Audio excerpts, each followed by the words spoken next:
Yo, what's going on, everyone? Welcome back to the channel. It's your boy Jingle. And before we get into the topic today, I want to hit you guys with nostalgia really quick.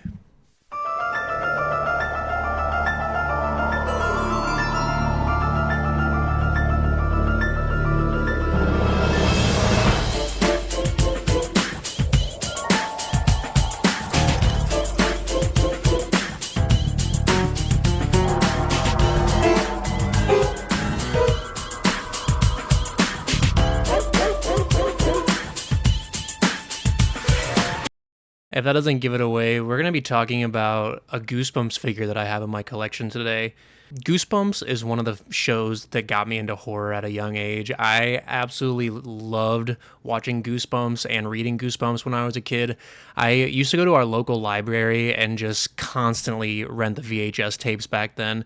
Goosebumps is such a comfort series for me, and I'm now sharing it with my kids who love it just as much as I did. But I wanted to show you guys one of my only 1/6 scale Goosebumps figure in my collection.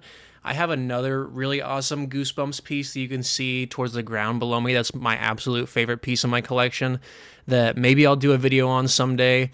But I really want to show you guys this custom figure from Attack of the Jack-O-Lanterns. Attack of the Jack-O-Lanterns is one of my favorite Goosebumps stories ever. It hits the Halloween vibes so well, and it gets me in the mood for Halloween so much.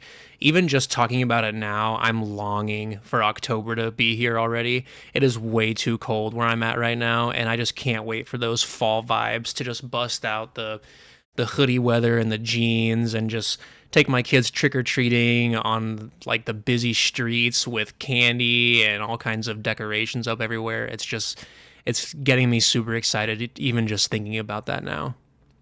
So this figure, I believe, is one of three, and it was made by a person on Instagram that goes by RoadKill Customs. He is an amazing artist who doesn't get enough love, I think, and his prices are all so very reasonable. Like 300 two to 300 bucks for a custom figure is just unheard of these days, and I wanted to give him some love. So let me start off by showing you guys the base that he comes with.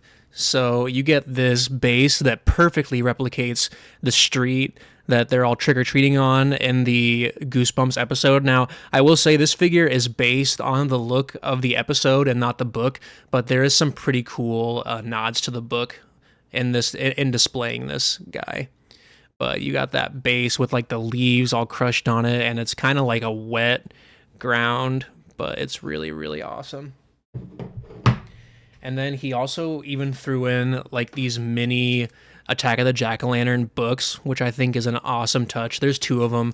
They're about the same, but there's even like writing from the book on the inside, which I absolutely love that. I think it's a nice touch. And I basically just throw these on the base and it looks like they're just like scattered across the street, which is a really awesome look. He also included this base or like this like display stand piece with the original artwork from the book on it. I absolutely love this artwork from the original book series. It's an absolute masterpiece. The original artist, Tim Jacobus, he's my favorite artist of all time. I want to have so many of his prints just hung up all over my horror room, but I'm trying to mix it up a little bit, but I definitely am gonna have to grab some here in the near future. But I thought that this really adds to the display very well. All right, so let's get into the figure itself. So this is the figure. I have him displayed like this with his hand pointed out when he's going, "More houses." But look at the head sculpt. Is just the detail is so well done, and the expression on the face is just so on point and accurate to the episode, which I absolutely love. And then you've got his crab claws and his like dark black robe. It almost reminds me of like a ghost face robe. And then he also comes with a trick or treat bag that I have in his hand. And then he just has like these black boots. And I love how the bottom of the robe has been weathered. And it looks like he's been walking the streets all night, trick or treating with tormenting these children. If you guys don't know the story of Attack of the Jack-O-Lanterns, it's a really good one.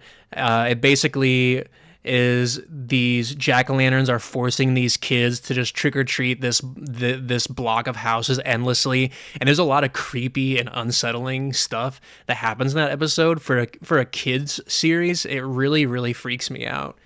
And another thing that I really love of this figure is it comes with a second head sculpt, and you get the alien head from the end, which is just so amazing. It's so derpy looking. I absolutely love it. Um, the twist at the end is that they basically thought that these jack-o'-lanterns were just their friends that were playing tricks on them the whole time, and it turns out that it's actually real aliens, and they get in a spaceship and fly away. But I absolutely love that head sculpt, guys. It looks so good. It's a really nice touch to the figure. I wanted to show you guys my original Attack of the Jack-O'-Lanterns book. Now, I actually have I own all the original Goosebumps books besides number 62, which is Monster Blood 4. That is the only book that I don't have, and I hope to get it this year. Most of the books are my personal books from when I was a kid. I gradually picked up, like, I think I was missing like around six to eight of them, and throughout the years I've picked them up at like half price books or Goodwill and thrift stores and stuff. But I'm missing Monster Blood 4, and I believe that that's the rarest book there is. At least that's the one that is always the most expensive when I look at it on eBay. But I'm hoping I can finally get that this year and complete my set. I think it'd be really fun to do like a series where like I read the book and then watch the episode and do like a comparison between the book and the episode. If you guys would like to see that, please leave me a comment down below. But I also have some more Goosebumps goals that I want to achieve this year. My other one is to get all of the original VHS tapes. I think that there was around like 10 to 13 of them, but there's a few that are, I believe Werewolf Skin and Bride of the Living Dummy 3 are worth a decent amount of money. Like they're like probably $40 to $50 tapes.